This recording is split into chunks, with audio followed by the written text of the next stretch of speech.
Good morning. Good morning. Today is September the 11th. Um, and before we go on and look at this scripting, I do hope that you'll all take just a moment, like it says there in the assignment, to think back about 9/11. Of course, you weren't born then. And so you say, well, what does that mean to me? Well, um, number one, 3,000 Americans died on that one day. Fact of the matter is, one of my former students was in the South Tower during 9/11. Really tragic story. A young man who he was an all-state football player. He was a good student and went and played football in Columbia at Columbia University in New York City, and stayed in New York City and had a great job working there in downtown Manhattan. And yeah, so that was that.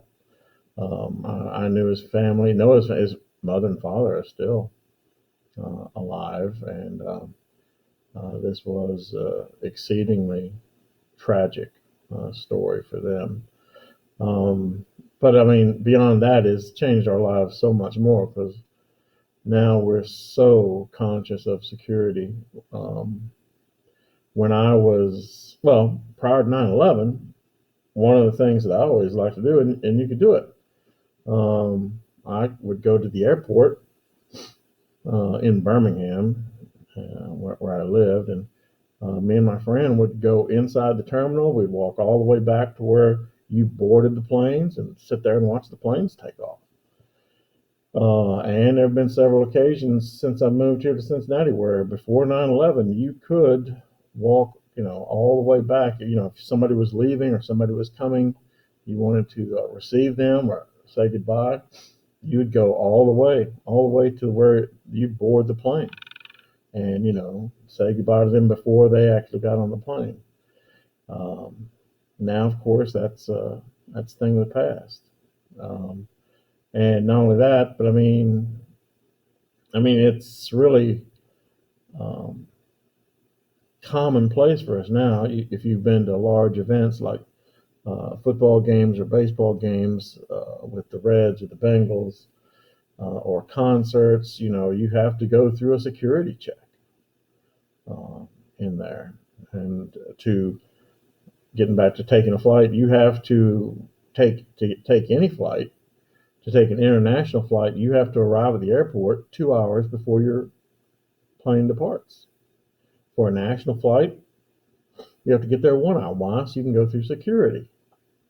Uh, you know, and they will check your identification several times over, and you can't carry certain things. You can't, for example, carry um, any kind of liquids uh, in containers, and that means whether the container is open or not, you cannot carry that. They make you do away with it. And it's just a different world since then. It really is. Um, Technology is a wonderful thing, but in this case, the technology, the more complex you find that when you're building a society, the more complex you build your society, the easier it is to for an outsider to throw a monkey wrench in it, to throw a disruption in it, to cause alarm, in it. Anyway, enough of that. Well, so we're scripting this film, and I promise not to take too much longer. Scripting this film on the pyramids, and the great mystery of building the pyramids. I was actually thinking about building the pyramids as I drove over. And yeah, I'm like that. I'm a nerd. Okay, I was thinking about this, and you have to think that it wasn't just the ingenuity of being able to lift those blocks of stone that weighed between 1.5 tons to 2.5 to 4 tons and keeping them level. But building this thing took a tremendous amount of planning and coordination of thousands of workers, to do this one thing. And it's just amazing. And the thing that I do want you to get out of this is this simple fact. We often today pride ourselves, we're so smart, we have cell phones, we're so smart, we have computers, we're so smart, I'm sitting here in this classroom and I'm talking to you sitting in your house. But actually, really, the intelligence of the average human being has not actually increased since the days of Stone Age man. You say, well, that's dumb, Mr. Horton. That's the dumbest thing you can say. Not really. What is intelligence? Intelligence is the ability to be presented with a situation and find a solution to that situation. And given the primitive tools and primitive amount of knowledge that the Egyptians and people like them had, they actually came up with some pretty novel solutions to that. I mean, to be real honest, if you were to take ourselves and place us back in this period of time and say, hey, survive, we would be strapped with great difficulty. We would be strapped with great difficulty because, our survival, think about it, everything that we all are touching right now and come in contact with every second of every day was made in a factory somewhere. Well, in ancient Egypt, there was no such thing. You had to make everything that you used out of basic raw materials, and you had to have the knowledge to do that. Beginning with, for example, flame, fire. All right, and so that's enough of that. But I mean, when we talk about the building these pyramids and how immense they are, it's just amazing. I mean, because here's the thing: back in the 1970s, and I remember this, back in the 1970s, there was this theory that floated around. There was a book, you can still buy it, although it's pretty much been discredited by now. There was a book called Chariots of the Gods. And this book theorized that the ancient pyramids of Egypt, that many of the great seven wonders of the ancient world, that the pyramids in Mexico, in Central America, the great works of the Incas in building roads and cities up high in the Andes, they were all accomplished through, wait for it, space aliens. Space aliens had come down to Earth and had built these structures. For example, the pyramids were supposed to be a giant beacon that would show these aliens where to go on the Earth. I mean, because once again, remember that the four corners of the pyramid point in the four compass directions. They do, really. I mean, the four corners of the pyramids point north, south, east, and west.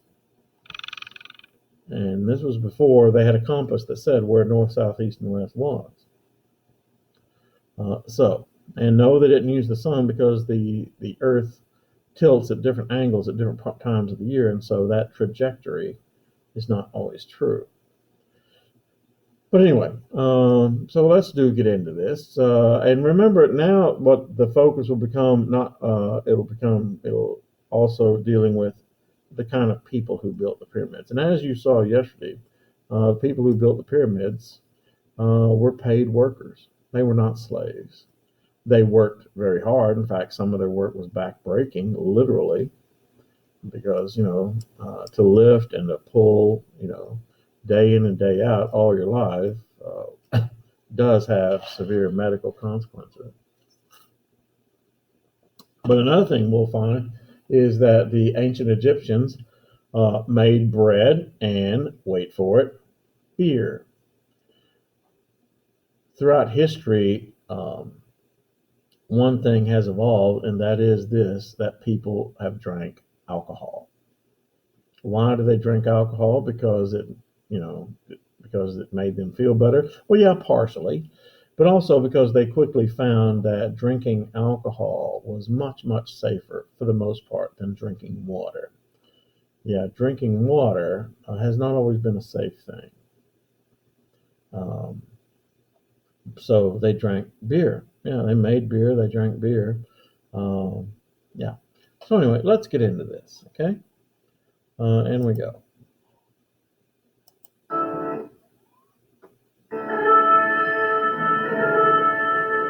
Today, life on the Giza Plateau still moves to the ancient rhythms of the desert.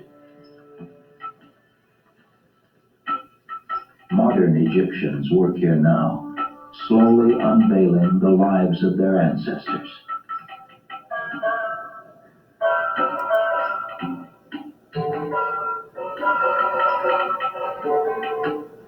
And look what I just did. I took us to Now the scene here, they're basically, these guys that are coming up are diggers. And Dr. Mark, I can't remember his last name, they pay them to dig, and they're taking roll call. A few dozen men report for work at this site today, but during the pyramid construction, there were tens of thousands.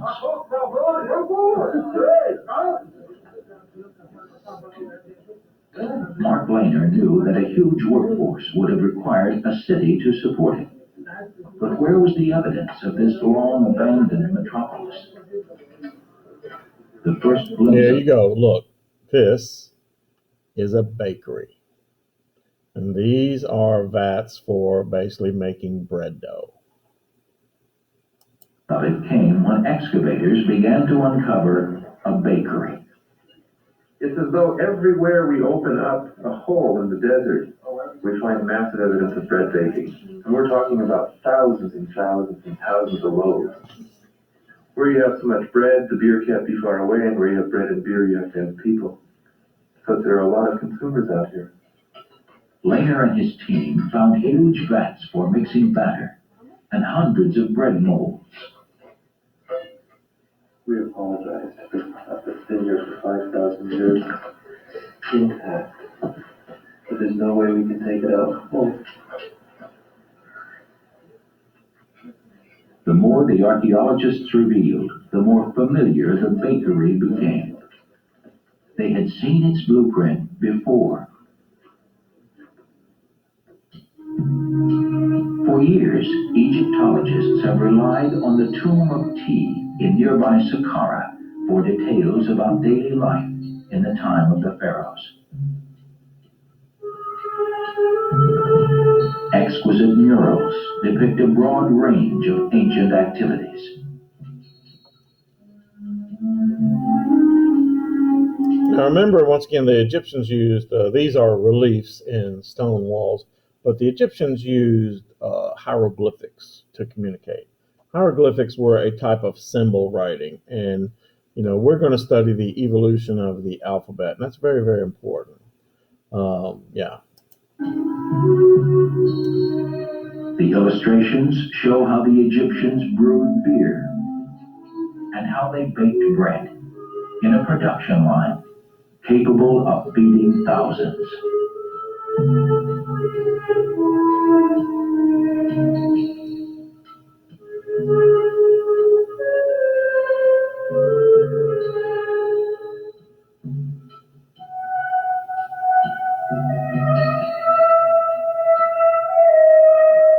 It matched Lehner's bakery exactly.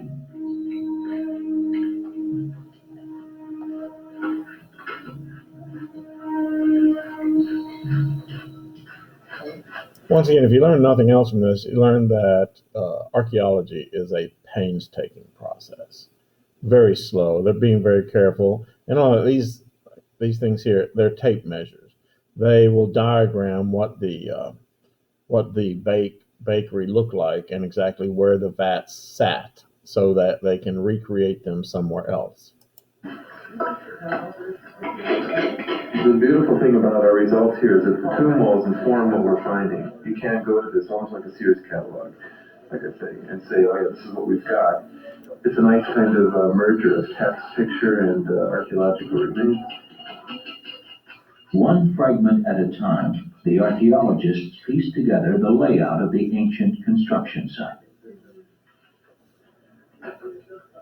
The desert jealously hides most of the evidence, but some clues are right out in the open, just waiting to be recognized for what they really mean.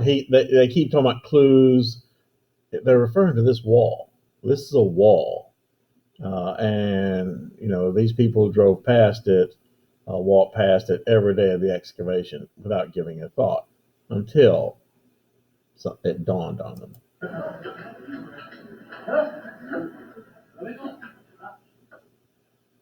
Coming up, where did the 15 million tons of stone it took to build the The pyramid? National League gets the Braves, with the yeah. Braves. 4 See? big games, including a doubleheader at 5:05 Eastern tomorrow on TBS. Remember baseball? And now back to National Geographic Explorers, Egypt, Beyond the Pyramids. Yeah, that's Robert Ewart. He died of cancer. See, there's the wall. Until recently, Dr. Lehner drove through this passageway every day without giving it much thought.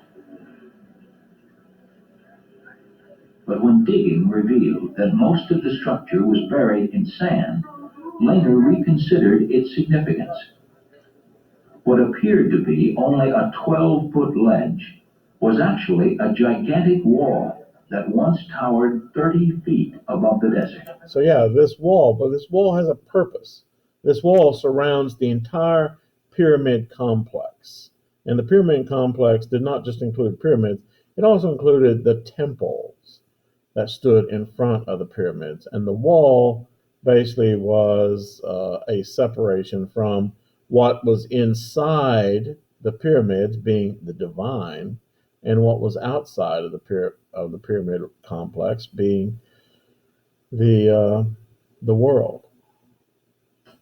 30 feet tall. Now you don't build a 26-foot high gateway so men can go to work every day. This is a border, and this is the entrance to something really powerful. And what's really powerful are the pyramids, the tombs, and the temples, the tombs of the elite. And we think that the wall defines a border between all of that, the sacred, the stone, and everything here to the south, which is mud, stone rubble, and the secular support for everything north of the wall. And more I'm convinced this was in fact downtown Egypt during the time the pyramids were built. The wall separated this downtown area where workers lived from their sacred work site. Now see, this is an artist's depiction of what that wall would have looked like at the time with the opening. Through the huge gateway lay a harbor, the center of activity for the entire plateau. Now here's the thing, all that stone that, 4 million blocks to build the Grand Pyramid of Cheops, where did it come from? Before, people thought that they had put it on boats and ferried it down the Nile River from some quarry far, far away. And that, as industrious as the Egyptians were, that is probably not what happened. The harbor, they're certainly unloading the stone, they're unloading the people that they're bringing from the provinces for labor, but they're also unloading all the goods and commodities that came from all those new farms and ranches and cities, towns that were established for feeding the pyramid complex. For the first time, they were gathering people together, not in terms of hundreds, but suddenly in terms of thousands, of tens of thousands. To the edge of the desert, these masses came to make burial tombs for their kings, skyscrapers that would dwarf anything yet built by man. The building techniques were ingenious. All right, look, here it is. Now, how did they get that stone 500 feet in the air? And you're looking at the answer right here. What they did was, as they built, the pyramids. They built a ramp around the pyramids, and this is actually too steep. It's not a good picture. But they built a ramp, an earthen ramp. See, it winds around the pyramid here, and it goes up on a very gentle incline. Of course, you're still hauling stones that weigh 4 tons apiece, so it's still quite a haul. But yeah, they built a road around the pyramid structure. And then, after the pyramid was finished, they simply tore the ramp away and left the pyramid there. They basically built a mountain outside of the pyramid made of rubble and mud and clay, you know. But mysterious even today. How did workers lift these huge stones 40 stories high? Yeah. And see, look, there's the ramp. Believe they used giant ramps that spiraled up the sides of the unfinished pyramid to move the blocks to the top. We would have seen hundreds, if not thousands of men, organized probably into teams of 10 or 20, pulling 2.5-ton blocks on large wooden sleds up the long ramp. So you see that? See, this is the ramp, winds around the pyramid, and then when they're finished, they simply dig this ramp away. There would have been a cacophony of sounds. You would have heard the clink-a-chink of stonemasons cutting the stones, tool sharpeners sharpening the copper chisels, and probably the chanting of thousands of men. They had to be. See here, they've laid the stone and they're cutting away. They're smoothing the stone and giving it the nice white alabaster finish. How do you cut stone with copper instruments? Well, a couple of ways. Number one, you use water and sand to wear down the stone quickly. Be doing this in a real rhythm if they put one block in place every 2.5 minutes. Even as a picture of the ancient construction site emerges, another important mystery remains. Where did all this limestone, more than 15 million tons, come from? Where did the blocks come from? You know, once again, they used to believe they brought it way, from far away down the river. That's just physically impossible.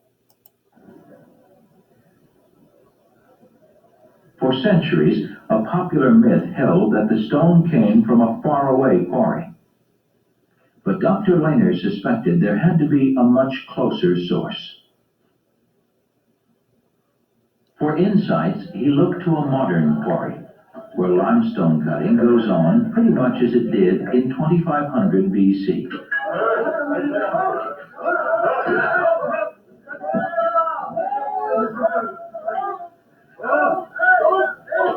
And by the way, limestone is not the strongest rock you can find. But notice how they're doing it here. They are, they're wedging this wood in between there. And that's only part of the story.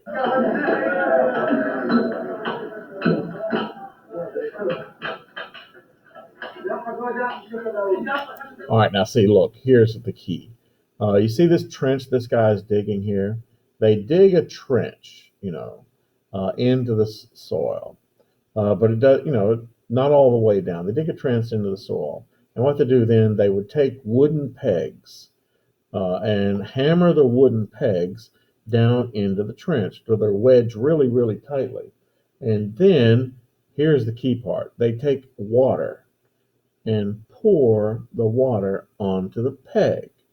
Now, if you know anything about what wood does when it's exposed to water, through capillary action, it's called the capillary effect, the wood absorbs the water. And when it absorbs the water, the wood swells. And when it swells, the rock, which is brittle, pops. Yeah. And then they smooth it off. Because once again, limestone, even though it's a very common building material, it is not the hardest stone that there is, but it's a very valuable building material, limestone.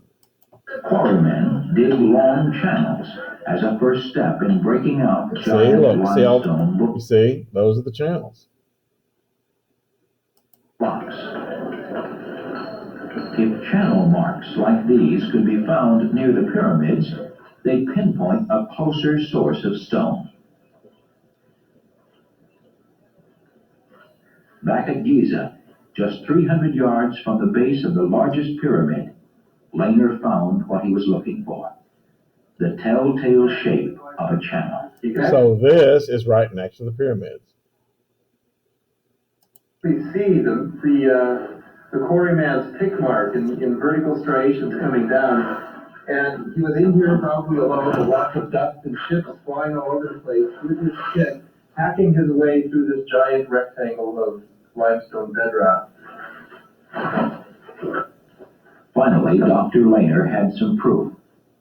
The stone came from right here, a quarry within sight of the Great Pyramids. So the stone came from right next to the pyramids. They just dug it out of the ground, piled it up, and yeah. You can see one edge of the quarry over there, the rock edge, just showing above these massive piles of debris. And if you draw a circle with your eye around the horizon and come over to this sheer rock face, that's the entire outline of the Khufu quarry. The amount of stone missing equals the amount of stone in the pyramid of Khufu, and the sides of the quarry line up with the Khufu pyramid. Generations missed the quarry because it was filled in with strange debris. Yeah. Langer believes that So, to get all the stone, they have to dig it out of the ground, but that leaves giant holes. Well, the hole's no longer there anymore. Well, what did they fill them with? Answer, the ramp. The ramp that had surrounded the pyramid, once they cut it away, all that debris had to be taken somewhere. They just threw it into the quarry. Yeah. this rubble is all that's left of the pyramid construction ramps. When their work was finished, the builders tore down the ramps and dumped the remains here in the quarry. We're looking at what the pyramid ramps were built out of, just piles and piles of this limestone dust. See, look, yeah, this is basically the consistency of the ramp. And he's about to show you, it's solid. It's good for being a road, but at the same time, it's not great building material. And then they put up a retaining wall of mud and clay. And this stuff, as a whole, is extremely solid. But when you want to take it apart, it really comes apart nicely with a pick and into its constituent parts. So this is essentially what the pyramid ramps must have been built out of, because this is what's here, tons, millions of tons of this stuff.